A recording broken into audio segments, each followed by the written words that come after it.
여러분 안녕하십니까. 많은 비를 뿌렸던 장마의 고통이 채 끝나기도 전에 폭염 피해가 잇따르고 있습니다.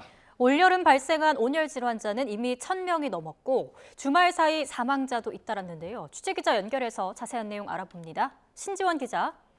네, 사회정책부입니다. 네, 전국에 폭염특보가 내려졌습니다. 상황이 어떻습니까?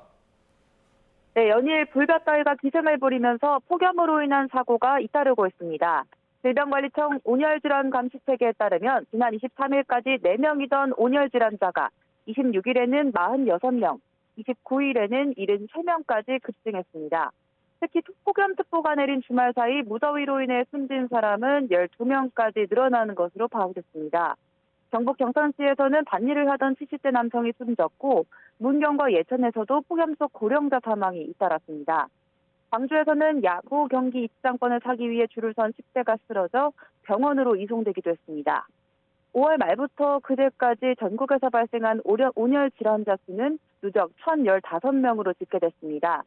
연령별로는 50대가 가장 많았고 60대와 40대, 20대 순으로 뒤를 이었는데 전체 4명 중 1명 이상이 65세 이상 고령자였습니다. 시간대별로는 오전 10시에서 정오 사이, 오후 2시에서 4시 사이에 많이 발생했는데요. 지난 주말 온열 질환자가 급증하면서 공식 집계는 더 불어날 것으로 보입니다. 네, 이렇게 무더위 속에 온열 질환 피하려면 어떻게 해야 합니까? 네, 무엇보다 야외 활동을 자제하는 게 제일입니다. 꼭 외출해야 한다면 물을 충분히 마시고 양산이나 모자 등으로 햇볕을 차단해야 합니다. 또 어지러움이나 두통을 느낄 경우 즉시 시원한 그늘로 이동하거나 가까운 병원을 찾는 것이 좋습니다. 온열 질환자가 급증하면서 정부도 상황 점검에 나섰습니다. 행정안전부는 오늘 오전 관계부처를 비롯한 지자체와 함께 긴급회의를 열어 온열 질환 예방 체계를 강화했습니다. 행안부는 고령 농업인과 공사장 야외 근로자, 노숙인 등 폭염 3대 취약 분야 대책에 만전을 가하라고 주문했고 농촌진흥청도 현장 농업인의 안전관리를 강화했습니다. 또 실내외 작업장에서 온열 질환자가 가장 많이 발생하는 만큼 노동부도 온열 질환 예방 수칙 이행 실태 점검에 나섰습니다. 지금까지 사회정책부에서 전해드렸습니다. 네, 전국 대부분 지역에 폭염 경보가 내려진 가운데 연일 찜통더위가 기승입니다. 오후에는 소나기가 예보된 곳도 있습니다. 날씨 알아보겠습니다. 윤수빈 캐스터. 네, 기상센터입니다. 네, 오늘 날씨 어떻습니까? 네, 연일 밤낮 없는 무더위가 기승입니다. 밤사이 열기가 식지 못하고 곳곳에서 열대야가 나타났는데요. 낮 동안에는 서울이 34도, 대구는 35도까지 치솟는 등 찜통더위가 기승을 부리겠습니다. 여기에 습도도 높아서 장시간 야외 활동 시 온열 질환에 걸릴 위험성이 무척 크니까요. 건강관리 잘해주시기 바랍니다. 오늘도 대체로 맑은 하늘이 함께하겠지만 강한 일사가 내리쬐면서 전국의 자외선 지수가 매우 높게 나타나겠고요. 6호 태풍의 간접 영향으로 남해안과 제주도 해안에서는 너울성 파도가 높게 일겠습니다. 해안가 안전사고에도 유의해 주셔야겠습니다. 또 오후에는 대기가 불안정해지면서 곳곳에 요란한 소나기가 지나겠는데요. 비의 양은 5에서 많게는 80mm 이상이 되겠고요. 특히 중부와 경북 내륙에는 시간당 30에서 60mm의 호우가 쏟아질 가능성이 있습니다. 전국 대부분 지역에 폭염 경보가 발령 중인 가운데 오늘 낮 기온 살펴보면 서울 34도, 광주도 34도, 대구는 35도까지 치솟겠습니다. 내일과 모레는 서울 한낮 기온이 35도까지 치솟는 등 더위의 기세가 더 강해지겠고요. 다음 주 중반까지도 33도를 웃도는 찜통더위가 이어질 전망입니다. 지금까지 날씨 정보였습니다.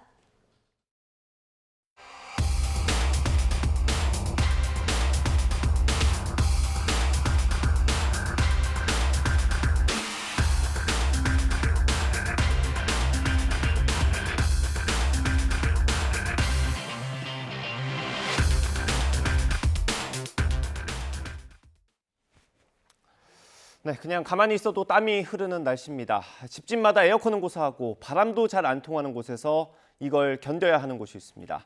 바로 쪽방촌입니다. 현장에 취재기자 나가 있습니다. 김태원 기자.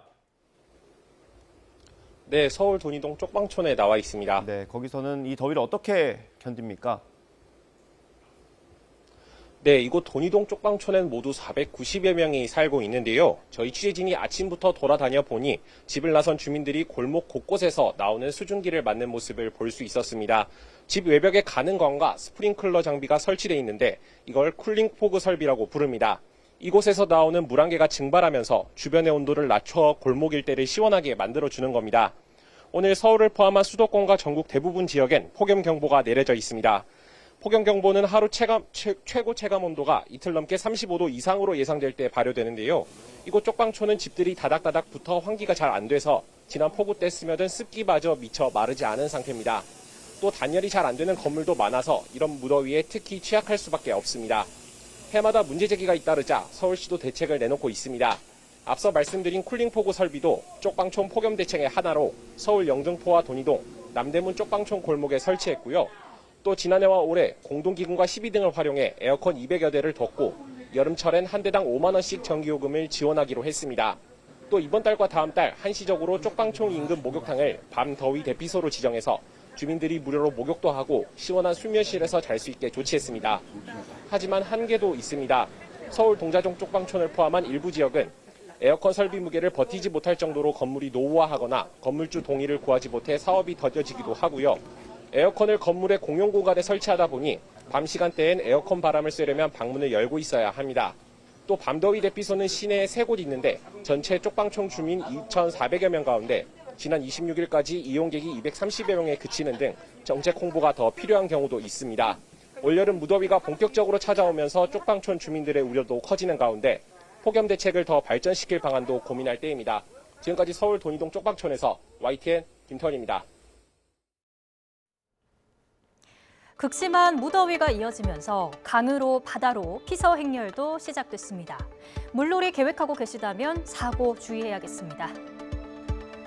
안타까운 사고가 발생한 건 어제였습니다. 강원도 정선에 있는 글램핑장 인근 하천에서 물놀이하다 빠진 아들을 구하기 위해 물에 들어갔던 40대 아버지가 목숨을 잃었는데요.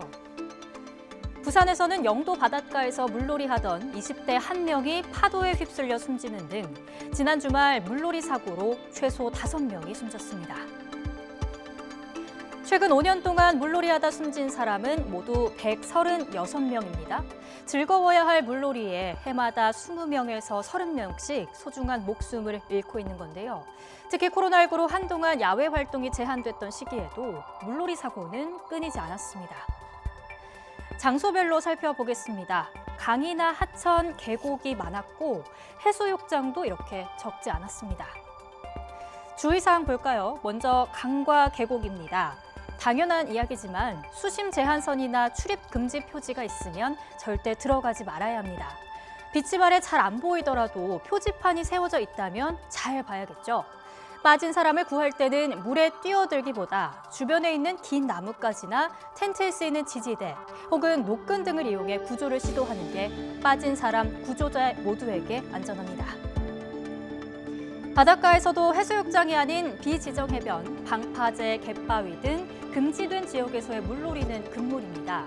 음주, 수영 물론 안 되겠죠. 사고가 발생했다면 발생 장소와 상관없이 119로 신고해야 합니다. 유관기관의 신고 내용이 공유되고요. 재난 문자, 밀물 시간, 그리고 해당 지역의 기상 정보도 꼼꼼히 확인하면 좋을 것 같습니다.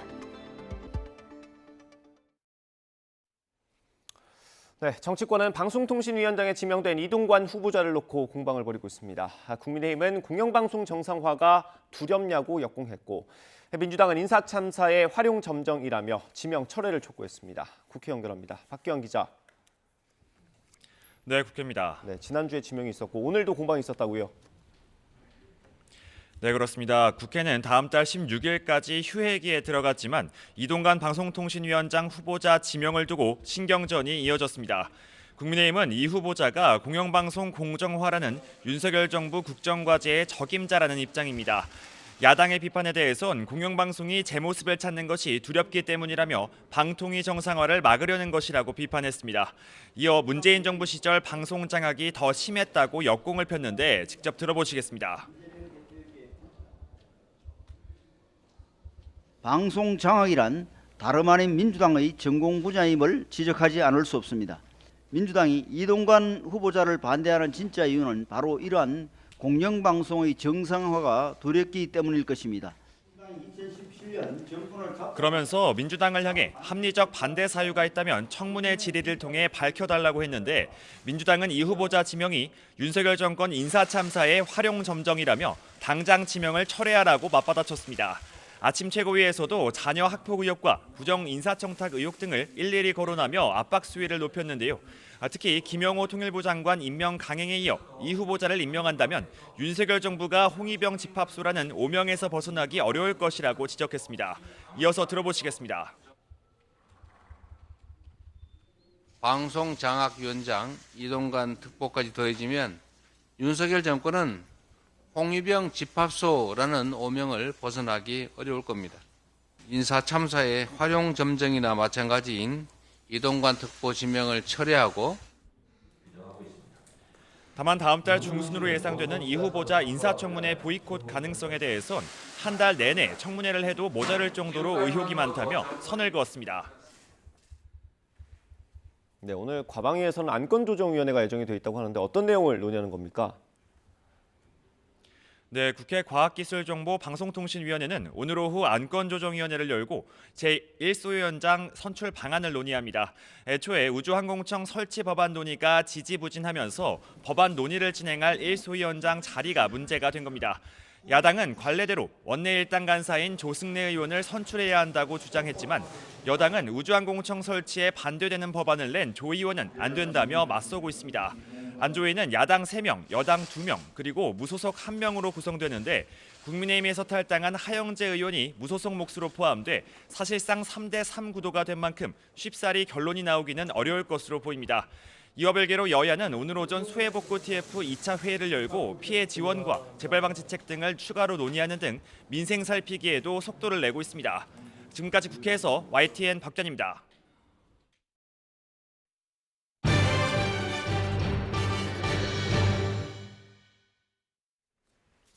네, 정치권 이슈 짚어보겠습니다. 국민의힘 김병민 최고위원, 민주당 한민수 대변인과 함께합니다. 어서 오십시오.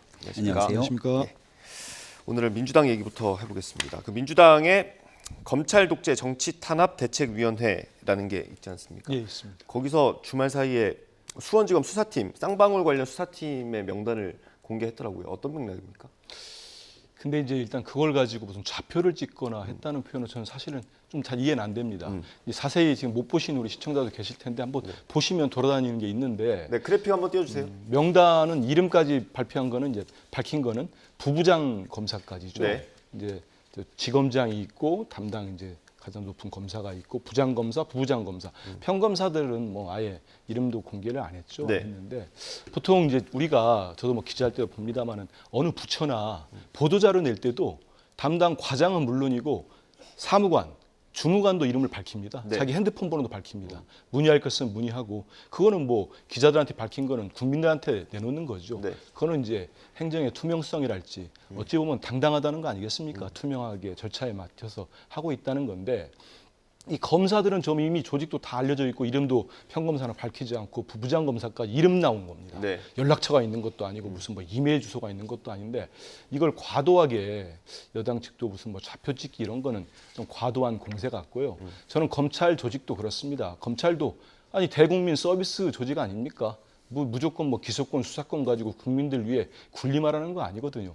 당당한 수사라고 하면은 본인 이름 나왔다고 평검사도 아닙니다. 간부급 검사들입니다. 수십 년씩 검사 생활한 사람들. 당당하면은 저런 거 가지고 뭐 발끈하는 이유는 저는 타당하지 않고 그런 걸 보면 볼수록 본인들이 수사에 대해서 좀 자신이 없나? 아니면 한번 보십시오. 지금까지 쌍방울 수사를 어떤 걸로 해왔습니까? 이른바 그겁니다. 대선 때부터 했습니다마는 이재명 대표가 경기지사 때 변호사비를 20억 원을 쌍방울이 대납했다. 네. 근데 정말로 그거는 허무맹랑하거든요. 이 대표도 본인의 억울함을 여러 차례 밝혔습니다마는 정말로 김성태 회장이 동남아에서 압송된 뒤로 그 혐의 자체가 사라져버렸습니다. 거기에 대해서 그렇게 많은 검찰발 기사가 나왔다면은 저는 정상적인 검찰 수장이고 검찰 조직이라면 사과부터 했어야 됩니다. 그 부분에 대해서는 우리가 잘못 알았다고 하든지 그거 하지도 않고 갑작스럽게 프레임을 바꿔가지고 이번에는 무슨 뭐 스마트팜이다, 방북비용이다. 지금까지 말만 있지 뭘 증거를 냈습니까? 그리고 최근에 제가 한 보도를 보고 깜짝 놀랐는데요.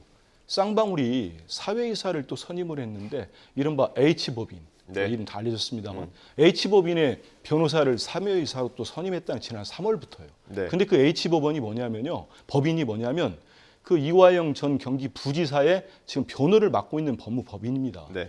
그게 상식적입니까? 그 기사도 보니까 여러 법조계 인사들 취재를 해가지고 도저히 이건 모럴 해저드이고 있을 수 없는 일이다.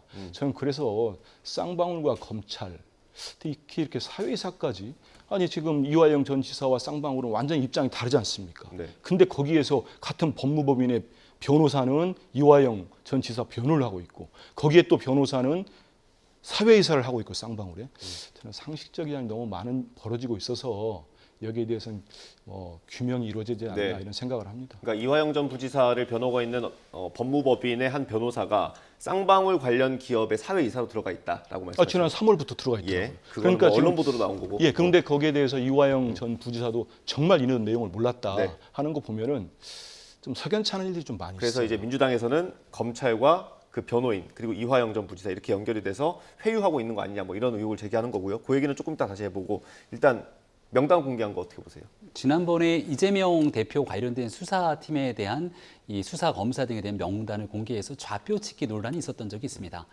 관련된 명단들이 공개되어 있다라고 얘기를 합니다만은 야당이 직접적으로 나서서 저 같은 그래픽을 만들거나 특정한 사람들에 대한 명단을 저렇게 공개하게 된다면 결국 특정한 지지층들이 나서서 검찰 수사하고 있는 해당 검사 한 명 한 명에 대한 압박이 가할 수 있는 수사 방해라고 볼 여지들이 충분하다고 봅니다. 네. 근데 공교로운 건 민주당에서 이렇게 무리하다는 비판을 받는 행동이 나서게 되는 건 항상 이재명 대표와 연관된 일들이 있을 때 나타나거든요. 김성태 전 회장 관련된 이 수사 관련돼서도 한동안 민주당이 특별한 관심을 갖고 있지 않다가 네. 최근에 이화영 전 부지사의 진술이 이재명 대표를 끌어당기는 듯이 변화하기 시작하니까 그때부터 민주당의 정치인들이 수원지검에 찾아가서 압박하는가 하면 이제는 이화영 전 부지사로 안 되겠다는 심산이 들었던 것인지 김성태 전 회장에 대한 수사가 솜방망이처럼 가고 있다고 오히려 여기를 압박하게 됩니다. 네. 그러니까 지금 중요한 것은 수사는 진행 중에 있는 상황이기 때문에 그 와중에 핵심적인 중간 단계의 피의자로 있는 사람이 어떤 진술과 증언을 하는지에 따라서 수사 결과가 또 달라질 수 있는 것 아닙니까? 네. 하나씩 차분히 단계를 거쳐가면서 김성태 전 회장이 그동안 저질렀던 수많은 일들에 대해서 아마 일벌백계 하기 위한 준비가 되어 있을 거라 생각하고요. 네. 오히려 쌍방울과의 인연이라고는 이 내복 하나 사입은 것이 전부다라고 얘기했지만 시간이 지나고 나서 전화 통화를 했던 사실도 드러나고 네. 또 중간에 연결고리로 있는 이화영 전 부지사부터 시작되는 많은 인연들이 나타나 있기 때문에 오히려 이재명 대표와 민주당이 이 쌍방울 김성태 전 회장과 아무런 문제가 없다면 뭐가 문제냐? 관련된 대북 송금의 진실 의혹 등 명명백백하게 성역 없이 수사하라 이렇게 얘기하는 것이 정도가 아닐까 생각합니다. 지금 민주당에서는 검찰이 김성태 전 회장을 봐주고 있다고 보는 거죠? 그런 혐의들이 정황이라고 할까요? 어떤 의심할 만한 여지들이 좀 많이 있습니다. 이른바 그 쌍방울 그룹의 이제 그 계열사 중에 뭐 저는 전혀 모르는 회사입니다만 N으로 시작하는 나노슨가 하는 회사가 있는데 이 회사가 이른바 북한과의 그 광물, 뭐 히토리움과의 그런 네. 일들을 많이 합니다. 하면서 그 내부 자료 뭐 자기 주주들한테 밝혀야 한 자료가 있으니까요. 그런데 보면은 계약 이행금으로 뭐 500만 달러를 송금하고 이런 얘기들이 많이 있어요. 근데 이게 갑작스럽게 스마트팜 500만 달러로 바뀌어 버립니다. 그리고 당시에 나노스는 주가가 많이 폭등했죠. 네. 그러면서 또 주저앉았기 때문에 우리 선량한 그 개미 투자자들이 많은 피해를 봤을 겁니다. 그러면 정상적이라고 하면은 이미 뭐 김성태 전 회장이야 주가 조작과 관련된 혐의로 실형까지 살지 않았습니까? 네. 그러면 검찰이 거기에 대한 수사를 명확하게 해야 됩니다. 다른 수사도 뭐 혐의가 있으면 해야 되겠죠. 근데 여기에 대해서는 전혀 수사를 안 합니다. 안 하고 기소 자체를 주가 조작 같은 경우는 워낙에 혐의가 무겁지 않습니까? 예. 검찰은 뭐 제가 볼 때는 주가 조작만 연루되면은 뭐 여러 가지 수사 안 하는 것 같아요. 누구라고 얘기 안 해도 다 예. 기억하실 텐데 그거 이렇게 해가지고 봐주기 수사 의혹이 있지요. 그리고 그들 주장대로 정말로 직원들 동원해가지고 뭐 수만 달러, 뭐 만 달러 이렇게 책갈피에까지 꽂아왔다는 거 아닙니까? 예. 그렇게 해서 북한에 줬으면 이건 명백한 국가보안법 위반 혐의입니다. 그럼 무겁게 할 수 있는 정말 10년형까지 살 수 있는 게 있습니다만 외국한 거래법 그 1년 미만입니다. 이런 정황들이 있으면 법 앞에 평등하면 모든 사람을 똑같이 수사하고 똑같이 기소해야 되지 않겠습니까? 저는 검찰이 무서운 게 이런 생각을 해봅니다. 검찰은 기소권과 수사권이 있어요. 수사할 권리도 압수수색 어마어마하게 하고 있지 않습니까? 하는데 기소를 안 할 권리가 네. 상당히 무거운 것 같아요. 왜냐하면 막강한 것 같습니다. 그래서 기소를 가지고 봐주고 안 봐주고에 따라서 우리의 사법체계에서 인정하지 않고 있는 폴리바겐이 상당히 네. 가능한 것 같아요. 그래서 이런 의혹들이 없도록 밝혀달라는 게 우리 민주당 의원들의 주장 아니겠습니까? 그러면 검찰도 당당하면 밝히면 됩니다. 그러니까 민주당에서는 플리바게닝을 넘어선 어떤 이런 걸 봐줌으로 해서 허위 사실을 진술하게 했다라고 보는 것 같은데 검찰에서 입장문을 낸 걸 보면 허위 사실 유포 등으로 인한 자본시장법 위반과 기업범죄에 대해서도 엄정하게 수사를 하고 있다라고 밝히긴 했습니다. 수원지검이. 수사를 하고 있으면 결과를 내놔야 되고요.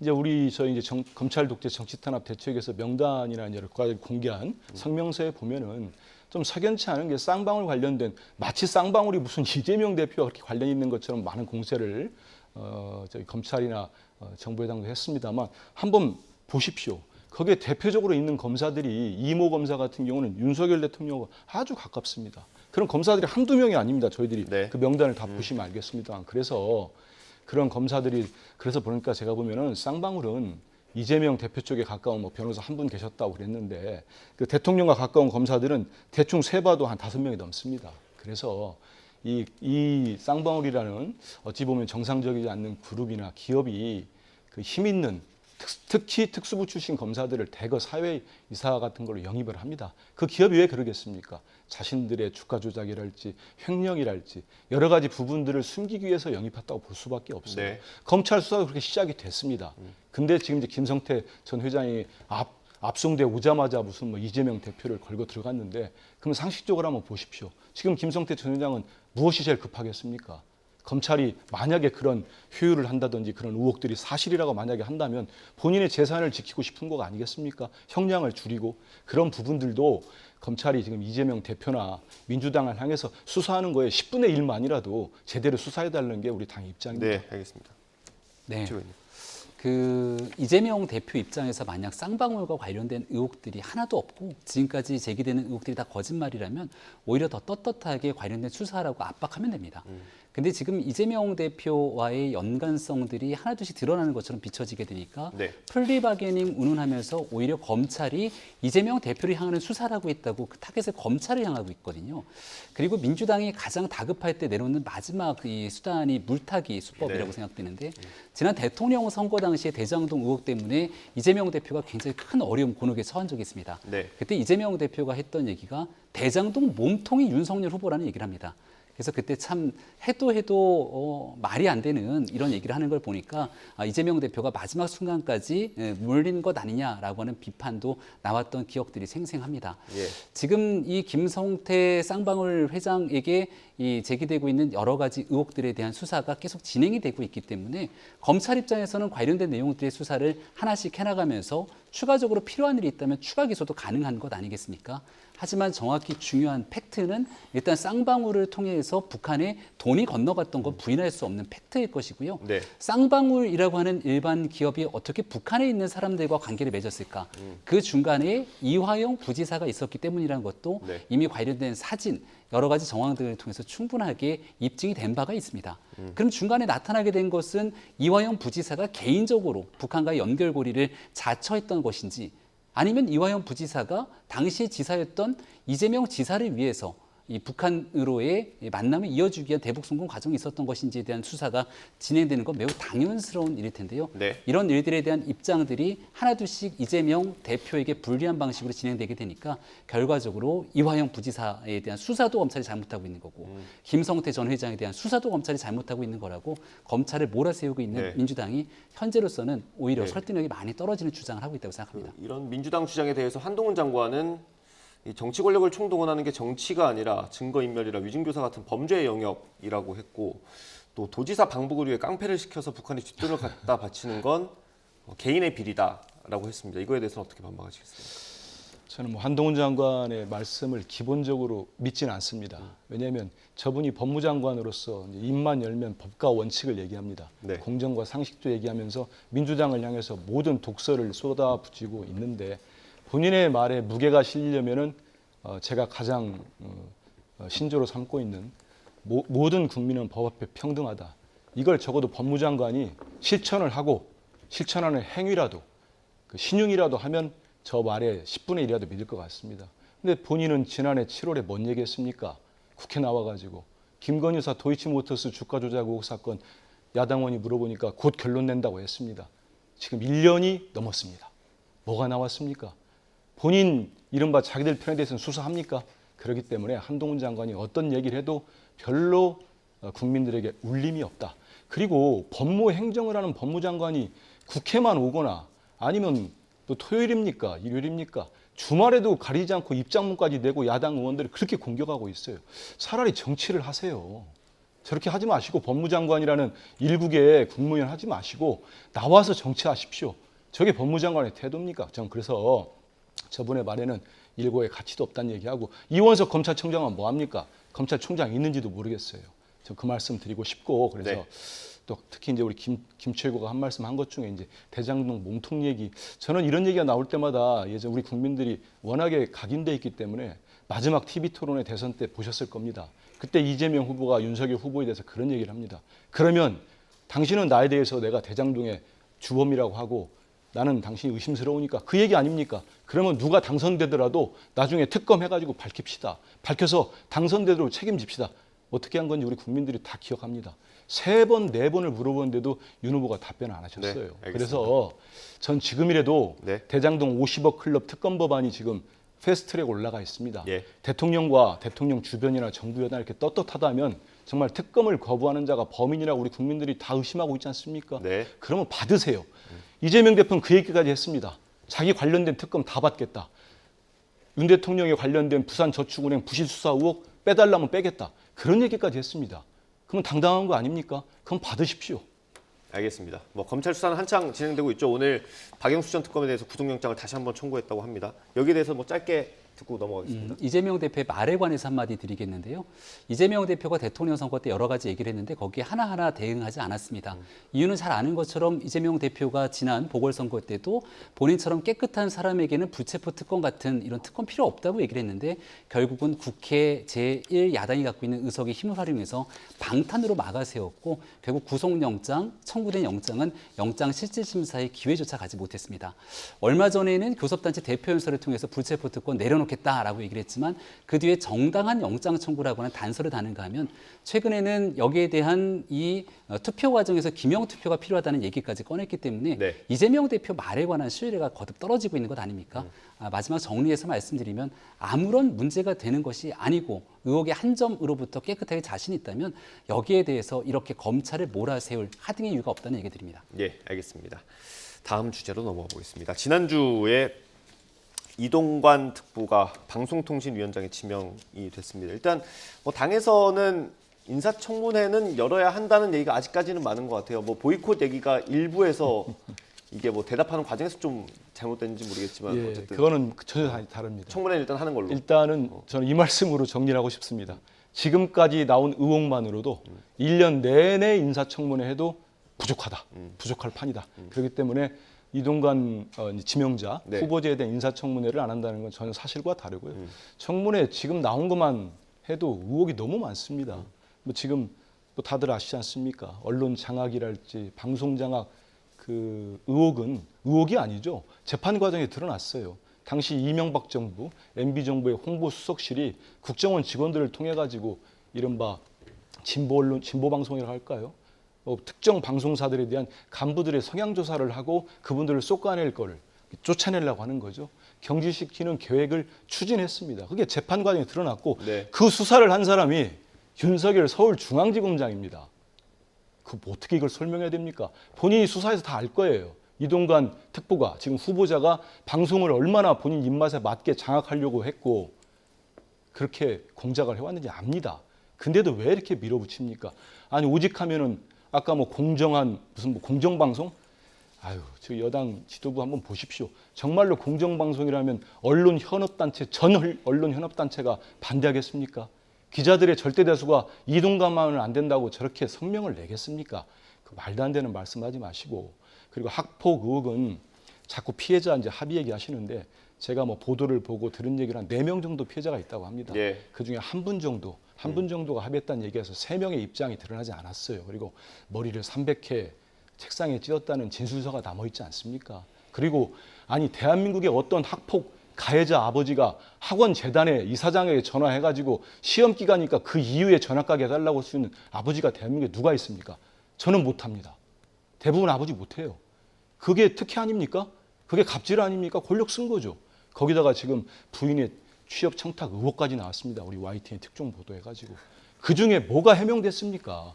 막말은 제가 시간 없으니까 얘기 안 하겠습니다. 부적절한 막말. 이분이 이런 거 맡을지 모르고 계속 유튜브 찍고 다니고 방송 나가서 윤석열 대통령에 대해서도 어마어마하게 비난했어요. 그러니까 윤 대통령이 이렇게까지 자기가 수사에서 다 알고 있는 내용, 자기를 그렇게 험담한 사람 시킬 때는 이유가 있겠죠. 그럼 다음 질문하면 말씀드리겠습니다. 예, 알겠습니다. 예, 뭐 학폭 의혹 그리고 뭐 네. 그 부인에 대한 의혹에 대해서 설명을 좀 해주시죠. 일단은 민주당이 보이콧을 할 거라는 이야기들이 나왔기 때문에 거기에 대해서 좀 분명하게 보이콧이 아니다. 청문회를 빨리 거쳐서 국민적 의혹이 제기되는 게 있으면 야당으로서 국회에 있는 청문회장에서 충분하게 의혹을 제기하면 될 일이라고 생각을 합니다. 근데 이제 답정너식으로 이동관 수석, 이동관 지명자는 안 된다라고 하는 기존의 입장들을 천명하고 그리고 여기에 대해서 그동안 학폭에 관한 여러 의혹들을 제기했지만 본인 스스로가 피해자로 불리는 걸 원치 않는다라고 하는 청년의 목소리가 나왔기 때문에 더 이상 이야기를 꺼내기가 다소 난망한 상황이 아닌가 생각이 됩니다. 네. 다른 사람들에 대한 의혹이 있다면 의혹의 핵심이 무엇인지를 갖고 설명을 해줘야 되는데 관계되지 않는 내용들을 가지고 이동관 수석만큼은 절대로 안 된다고 하는 민주당의 입장, 이게 지금 청문회 보이콧 이야기까지 흘러나온 게 아닌가 싶고요. 이동관 지명자 얘기가 나오면 항상 언론 장악, 네. 방송 장악이라는 얘기가 꼬리표처럼 따라붙습니다. 그럼 민주당이 몸담고 민주당이 이끌었던 문재인 정부에서 있었던 한상혁 방송통신위원장이 종편 재승인 평가 조작 의혹으로 이제 재판을 받고 있는 상황일 텐데 그럼 여기에 대해서 민주당이 갖고 있는 입장은 무엇입니까? 그러니까 본인들이 했던 내용 속에서의 방송 장악, 언론 장악 그리고 본인들이 지난 5년 동안 해왔던 일들이 어떤 것인지에 대한 평가가 분명히 있어야 되는데 이런 이야기들은 쏙 빼놓고 지금 이동관 지명자가 오면서부터 모든 문제가 잘못될 거라고 얘기하는 건 내로남불이라고 하는 비판을 벗어나기가 어렵다라고 생각하고요.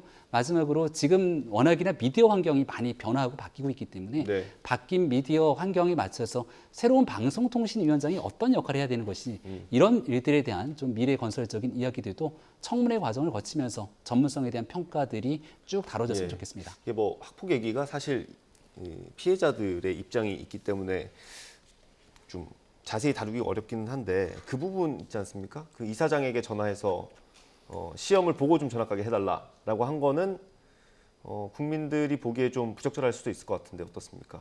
경향신문의 인터뷰를 통해서 김승유 이사장이 아마 통화 인터뷰를 했던 모습인 것 같습니다. YTN에도 나왔습니다. 네, 그래서 그 내용들을 보니까 다른 이야기들이 있었던 건 아니고 여기에 대해서 본인 자녀에 대한 전학 전에 시험을 좀 보게 해달라라고 하는 얘기들을 했다라고 언론 인터뷰 통해서 봤는데요. 일단은 관련된 뭔가 의혹의 당사자가 있으면 부모가 여기 학교에 특히 이사장에게 전화를 하거나 하는 과정들이 그렇게 좋아 보이지는 않습니다. 다만 그 과정에 뭔가 말씀 주시는 외압이나 권력이 행사됐거나 하는 측면이 아니라 현재로서는 개인적으로 갖고 있던 친분상에서 전화를 했다는 것인데 이런 모든 이야기들까지도 결과적으로 청문회를 통해서 청문회를 열게 되면 여기에 김승유 이사장이 나와서 또 이야기를 할 수도 있을 것이고 관련된 상황의 저관들의 상황들이 나오지 않겠습니까? 증인 채택을 여당에서 해줄까요? 그 청문회 하라고 우리한테 요구하는데 증인 채택 안 하면 되겠습니까? 당당하면 증인 채택도 다 해야 되고 저는 대통령이 지금이라도 지명을 철회하고 아니면 이동관 후보자 스스로 거취를 결정하는 게 맞죠. 그러지 않고 한다면은 아까 말씀드린 대로 저희들은 이미 나온 것만 가지고 청문회를 1년 12달 열 만큼 충분하게 의혹들이 많습니다. 그렇기 때문에 우리 민주당은 청문회를 할 것이고 이분이 학폭이 자꾸 말씀하시니까 학폭 말씀드리니까면은 그 사이에도 거짓말이 너무 많았어요. 선도위 결정으로 전학이 결정됐다. 선도위 열지도 않았습니다. 왜 이렇게 거짓말을 합니까? 그리고 피해자를 자꾸 이제 여당은 얘기하시는데 아까 말씀드린 대로 4명 중에 1명의 피해자 입장이 나왔는데 저는 이게 청문회가 계속되고 이런 거짓말 많이 하면은 지금까지 그 피해에 대한 트라우마랄지 아픔 때문에 가려져 계셨던 아니면 참고 계셨던 분들이 나올 수 있습니다. 그 뒷감당 어떻게 하시겠습니까? 세 분은 여전히 입장이 확인되지 않았습니다. 그리고 이사장 제가 좀 전에 말씀드렸습니다만 우리 앵커는 그 아이들 다니는 학교의 이사장 누군지 압니까? 저는 제 개인적인 얘기를 저는 물으시는 담임 거죠. 선생님 우리 아이들이 고등학교나 뭐 중학교 다닐 때 담임 선생님 이름도 몰랐어요. 근데 거기 교장 선생님도 모르는데 학원 이사장하고 통화할 수 있는 그분이 MB 때 실세했으니까 가능했지요. 홍보수석도 하고 계속 실세기 때문에 학원 이사장 딱 전화해가지고 전학은 뭐 시험 위에 밀어주세요. 이런 얘기할 수 있는 사람 없습니다. 이거 하나만 가지고도 저는 지금 100번 사죄를 하고 우리 국민들 마음에 상처 드린 거, 특히 학폭에 피해보던 학생들과 그 가족들에게 사과를 해야 됩니다. 이게 지금 당당합니까? 당당해서 전화했다는 게 그럴 수 있다고 봅니까? 저는 이 수많은 의혹들, 이제 심지어는 배우자까지 나왔는데 이거를 다 통과시키겠다? 그거 하나밖에 없어요. 좀 전에 통일부 장관 얼마 전에 인사청문회 때 그 논란이 나고 자료를 하나도 안 냈어요, 거의. 그랬는데 이분 어떻게 되신지 우리 국민들이 워낙에 현안이 많고 민생고에 경제고에 시달리시니까 관심을 못 두시는 분들이 있을 것 같은데 그냥 지명됐습니다. 저는 이동관 후보자, 우리 야당이 그리고 언론에서 우리 국민들이 기자들이 현업단체들이 그리 안 된다고 해도 전 대통령 강행할 거라고 봅니다. 그러면 왜 청문회가 있고 그렇게 하셔야 되겠습니까? 모든 국민들이 싫어하는데 그래서 전 지명 철회가 맞고 네. 지금이라도 잦은 사퇴가 맞다 알겠습니다. 이런 생각합니다. 예. 지명 발표가 된 날 이제 대통령실에서 소감을 발표하지 않았습니까? 그 중에 좀 눈에 띄었던 게 우리나라에도 BBC나 NHK 같은 게 좀 생겨야 된다. 뭐 이런 얘기를 했어요. 그건 어떤 내용으로 받아들여야 됩니까? 공영방송에 관한 정상화 이슈는 워낙이나 오랫동안 나왔던 얘기들이고요. 얼마 전에 있었던 공영방송 수신료 분리징수도 그와 같은 연장선상에서 논의된 것으로 알고 있습니다. 예. 그리고 앞서 잠깐 설명을 드렸지만 수신료 문제를 넘어서서 공영방송이 좀 의미 있는 방송으로서 진전하는 것도 중요하지만 예. 글로벌 미디어 환경들이 변화하는 데 맞춰서 공영방송은 어떤 역할들을 해야 되는지에 대한 진지하고 심도 깊은 논의가 사실은 지난 정권에서 진지하게 나왔어야 됩니다. 예. 하지만 지난 기간 동안 이런 공영방송의 정상화 그리고 더 나은 미디어 환경으로서의 변화에 관한 언급들은 전혀 나오지가 않았죠. 그리고 오히려 방송이 권력에 장악되듯이 공정성을 잃고 퇴색해 간다라고 하는 여기에 대한 국민적 눈높이에 맞지 않았던 이 미디어 환경에 대한 문제가 더 높게 떠올랐기 때문에 공영방송의 시청률이라든지 이런 문제들도 이제 예. 도마 위에 올랐다고 생각합니다. 이동관 지명자가 만약 방송통신위원장이 되게 된다면 과거의 잘못들을 답습하면서 똑같은 방식으로 가는 것이 아니라 예. 새로운 미디어 환경을 끌고 갈 수 있는 미래 비전들을 설계해야 된다라는 방식의 이야기들을 꺼냈다고 생각하고요. 네. 앞서 제가 한상영 방송통신위원장 얘기 잠깐 꺼냈는데 네. 그렇게 무리한 방식으로 위법적인 행동을 하게 되면 법적 처벌을 받을 수밖에 없다는 것을 지난 기간 동안 숱하게 국민들께 알려오지 않았습니까? 그래서 만약 이동관 지명자가 방통위원장이 오게 되면 법적인 문제들 속에서 공정한 미디어 환경들을 가져가기 위한 그 정당성, 당위성을 확보하기 위한 노력을 누구보다 더 열심히 할 거다. 그런데 이런 상황 속에서 민주당이 끝끝내 이동관 지명자에 대해서 강력한 비토를 정상적인 범주를 넘어서서 정치 공세를 이어가게 되는 건 지난 정권 내내 있었던 이 방송 환경에 대한 편파적인 문제, 이런 본인들 스스로의 문제가 드러날까 봐 오히려 더 과도한 방식에 접근하는 것이 아닌가 생각합니다. 예, 이 대통령의 생각이 한 번도 바뀐 적이 없다라고 저희가 뭐 리포트로 전해드리기도 했는데 이건 대통령의 스타일이 좀 그런 겁니까? 아니면 그 이동관 후보자에 대한 어떤 신임입니까? 제가 뭐 대통령이 이동관 후보자에 대해서 어떤 생각을 하는지 전혀 모르겠고요. 다만 지금 이 정도 과정에 이르기까지 지명을 하게 되고 그리고 지명을 통해서 쭉 가져가겠다고 하는 건 대통령실에서도 충분한 인사검증을 거쳤을 텐데 그 인사검증 과정에서 나왔던 조국 전 장관 후보자 시절에 있었던 여러 위법적인 상황이나 그리고 국민적 상황 장관직을 수행하기 어려울 정도의 그런 심각한 문제가 발견되지 않았다라고 인사권자로서 판단한 것이 아닌가 생각합니다. 예, 알겠습니다. 시간이 얼마 안 남아서 국민의힘 얘기로 마무리를 해보겠습니다. 이건 더 이상 얘기 안 합니까? 예, 시간 이제 한 4분밖에 안 남아가지고요. 알겠습니다. 다음에 또 얘기할 시간이 있겠죠. 뭐 청문회까지 한 보름 있어야 될 것 같으니까요. 그때도 다시 한번 해보죠. 그리고 홍준표 시장 얘기를 해볼 텐데 SNS에 글을 올렸습니다. 자범 취급한 것에 대해 유감을 표한다. 나는 쳐냈지만 이준석, 유승민은 안 해야 된다.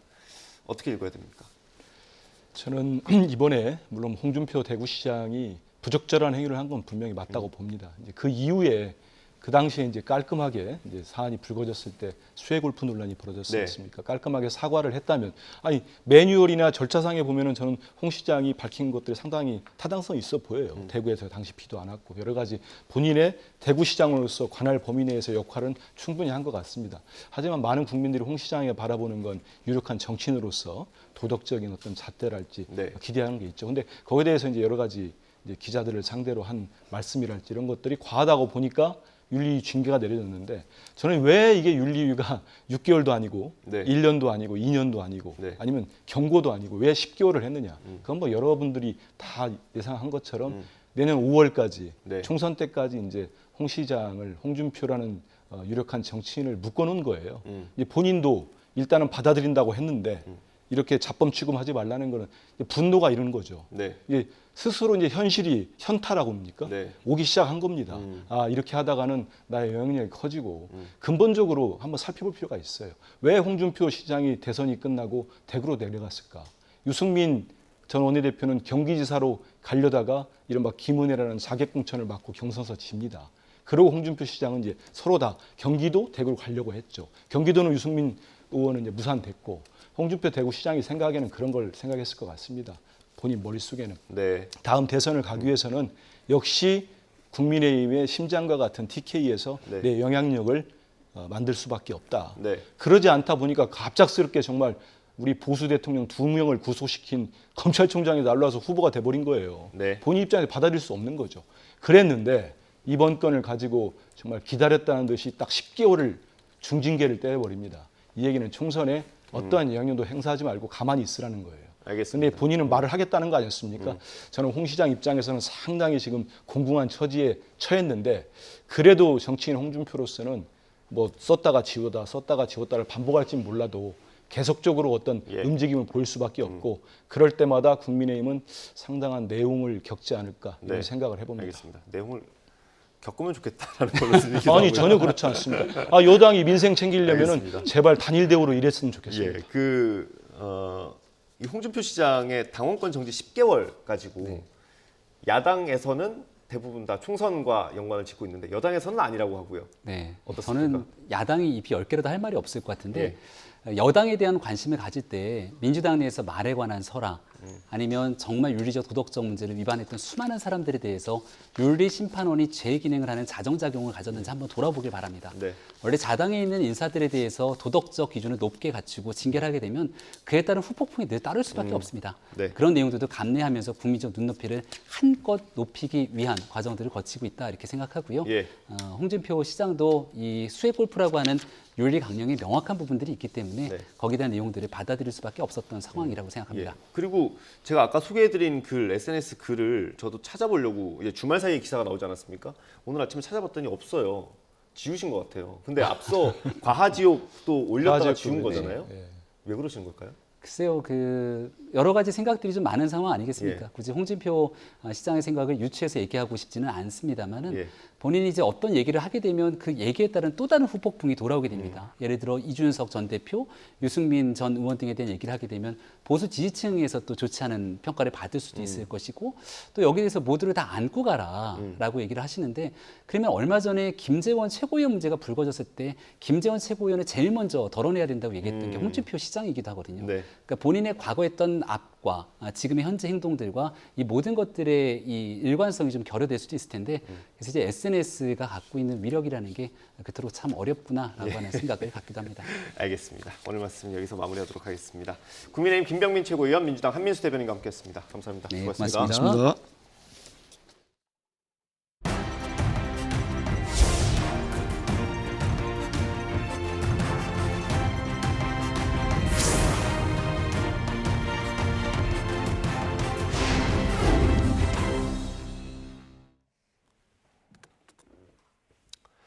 LH에서 발주한 아파트 15곳에서 철근이 누락된 사실이 확인됐습니다. 지난 4월 인천 검단의 신축 아파트에서 지하 주차장이 무너져 내리는 사고가 발생하자 정부가 조사를 벌인 결과입니다. 화면으로 보겠습니다. 네.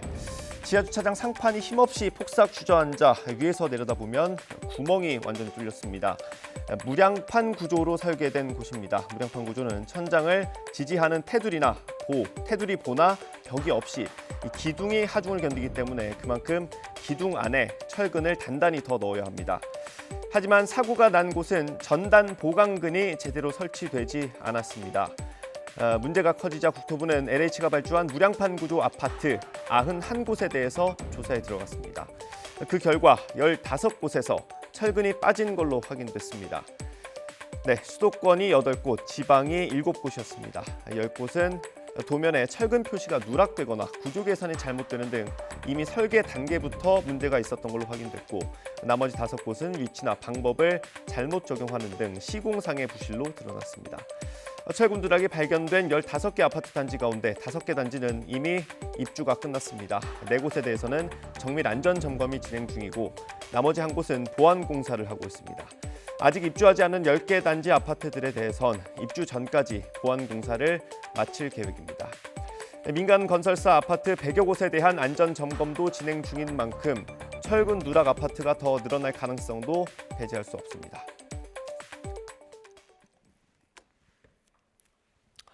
원희룡 국토교통부 장관은 설계와 감리 책임자를 고발하겠다며 엄정 대응을 예고했습니다. 직접 들어보겠습니다.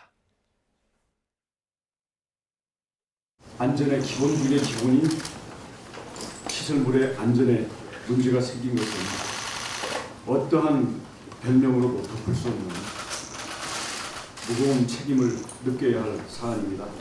그것도 국민의 신뢰를 한몸에 받아야 할 LH라는 공기업이 지은 아파트에서 이런 심각한 문제가 발생한 것은 정말 부끄러운 일입니다. 저는 무거운 책임감을 직접 짊어지고 이러한 문제들에 대해서 원칙대로 처리하고 한치도 국민의 의혹이 없도록 철저하게 대처하겠습니다. 전단, 보강근 등 필수 설계와 시공에 누락이 생기게 한 설계 책임자, 그리고 감리 책임자에 대해서는 가장 무거운 징계 조치와 함께 즉각 수사 고발 조치를 해주기 바랍니다. 윤석열 대통령은 아파트 지하주차장 부실 공사에 대한 전수조사를 주문했습니다. 윤 대통령은 오늘 수석비서관 회의에서 부실 공사에 대해 전수조사를 하고 즉시 안전조치에 만전을 기하라고 국토부 장관에게 지시했습니다. 최근 인천 검단 아파트 지하주차장 붕괴 사고의 원인으로 지적된 철근 누락이 LH 발주 아파트 단지에서도 무더기로 확인되자 이 같은 지시를 내린 걸로 보입니다. 대장동 비리 일환인 50억 클럽 의혹을 수사하는 검찰이 다시 한번 박영수 전 특별검사 신병 확보에 나섰습니다. 검찰은 박 전 특검 딸이 과거 화천대유에서 일하며 빌렸던 11억 원도 사실상 박 전 특검 몫이었다고 판단했는데요. 취재기자 연결해 자세한 내용 들어봅니다. 송재인 기자. 네, 서울중앙지방검찰청입니다. 네, 검찰이 결국 박 전 특검 신병 확보에 다시 나섰군요. 네, 지난달 30일 법원이 박 전 특검 첫 구속영장을 기각한 지 한 달여 만에 다시 검찰이 영장을 청구했습니다.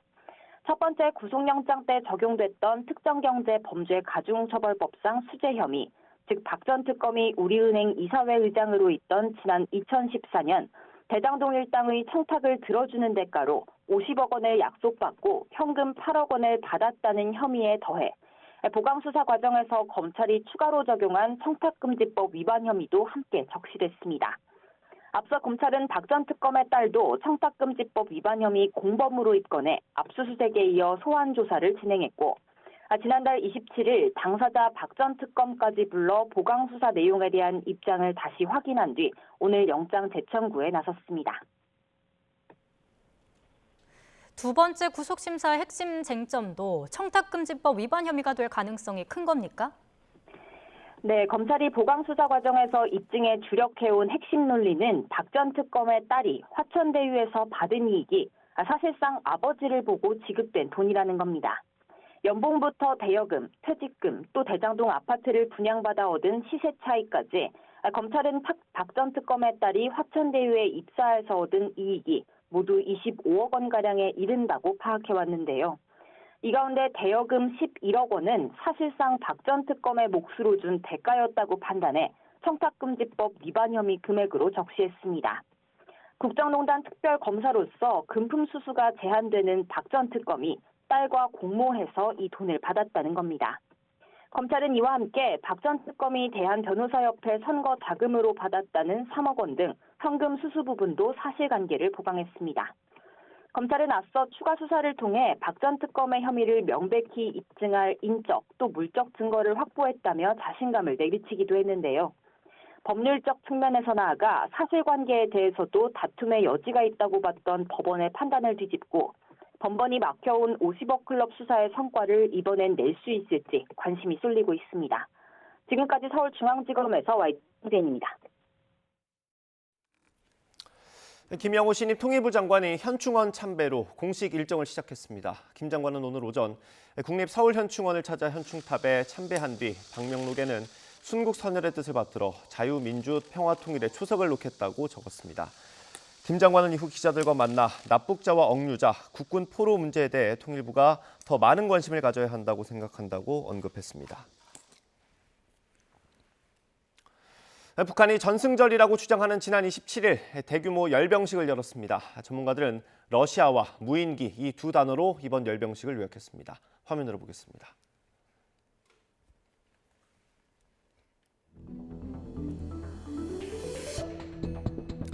네, 올해 북한 열병식에서 유독 많이 보이는 사람 바로 러시아의 국방장관이었습니다. 어쩐지 중국 대표단보다 노출이 더 많아 보이는데요.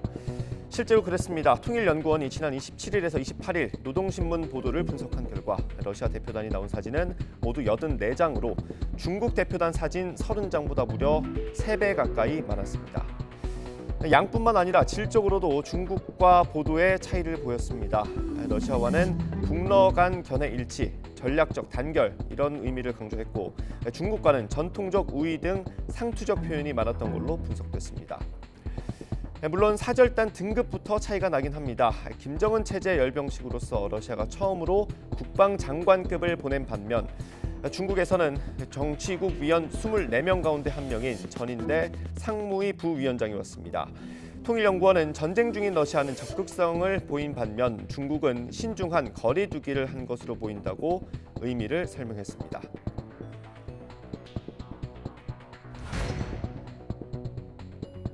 네, 두 번째 주목할 부분 무인기입니다. 열병식에선 샛별 4형, 샛별 9형이 등장했고요. 각각 정찰, 공격형 무인기입니다.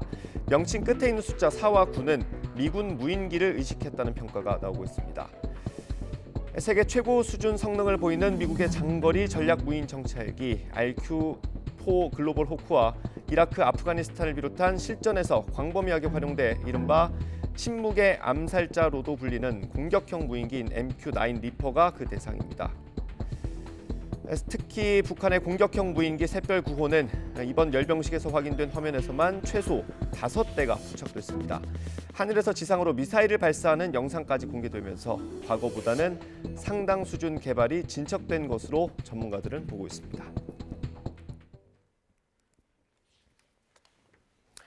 정부는 이번 북한의 열병식에 대해서 비핵화와 평화를 모색하기보다 핵 개발과 대결의 자세를 고집하고 있다며 강한 유감을 표했습니다.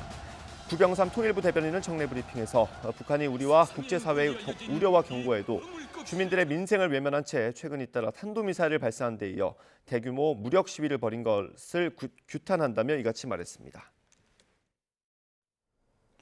극단적 선택을 한 서울 서희초등학교 교사가 학급 학생이 연필로 다른 학생의 이마를 다치게 한 이른바 연필 사건과 관련해 양측 학부모로부터 여러 차례 연락을 받았던 걸로 드러났습니다. 서울경찰청 관계자는 연필 사건 발생일로부터 고인이 숨지기까지 양측 학부모와 고인 사이 통화나 문자 등 수차례 연락이 오간 것을 확인했다고 밝혔습니다. 그러면서 고인이 숨진 경위를 명확히 하기 위해 학부모들로부터 동의를 받아 참고인 조사를 진행하고 있고 교내 CCTV와 업무용 컴퓨터, 고인의 휴대전화 등을 분석해 제기된 의혹들에 대해서 면밀하게 수사하고 있다고 설명했습니다. 이르면 올해 안에 필리핀 등 외국인 가사 근로자 약 100명이 시범적으로 서울에 있는 가정에서 가사 육아일을 하기 시작합니다. 고용노동부는 오늘 외국인 가사 근로자 도입 시범사업 관련 공청회에서 이 같은 계획안을 공개했습니다. 시범사업 대상 지역은 서울시 전체로 외국인 가사 근로자가 일하는 기간은 최소 6개월입니다. 외국인 가사 근로자들도 국내 근로자와 마찬가지로 최저임금 이상의 임금을 받습니다. 이용자는 직장에 다니며 아이를 키우는 20대에서 40대 맞벌이 부부, 한부모, 임산부 등입니다.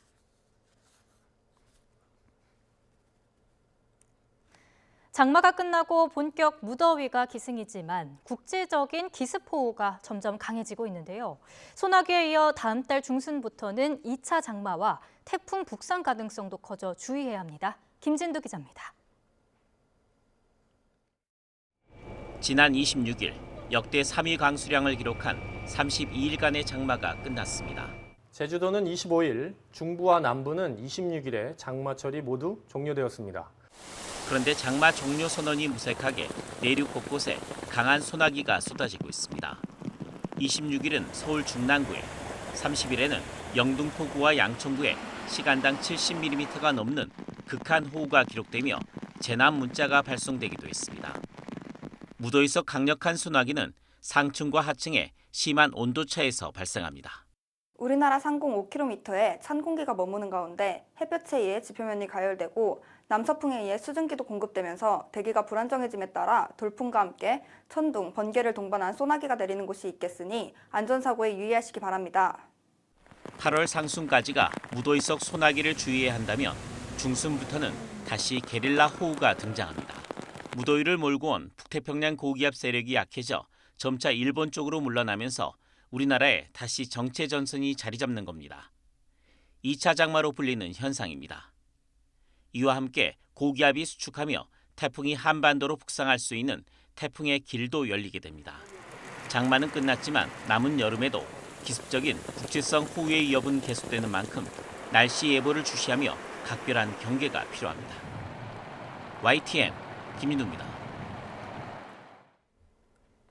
이어서 뉴스 앤 이슈 2부가 방송됩니다. 저희는 잠시 뒤에 돌아오겠습니다.